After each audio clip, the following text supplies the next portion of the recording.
much alcohol have you had to drink? A few? How many is a few? Okay. More than five? Less than five? A few. A few? Miller recognizes this man from a past run-in. I'm pretty sure they were arrested for DUI last year, and that I believe he was on probation then. He double-checks with dispatch. Everybody do.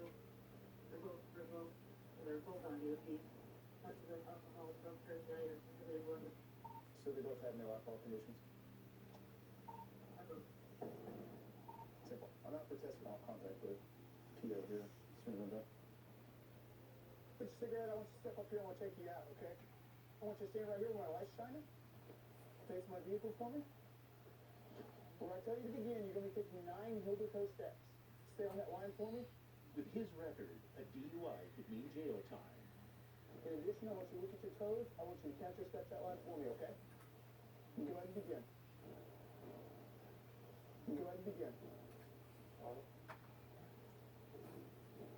I drink. You're not going to do it? They can't pass it.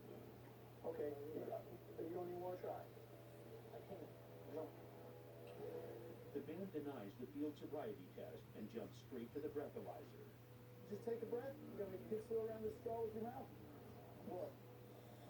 Keep blowing, keep blowing, keep blowing, keep blowing, keep blowing, keep blowing, keep blowing. What's that say right there? 0.152. Okay, that's almost twice the legal limit. So you will be due place on the rest for DUI, all right? Miller checks to see if the passenger's fit to drive. In the straw. Well, you're not blowing.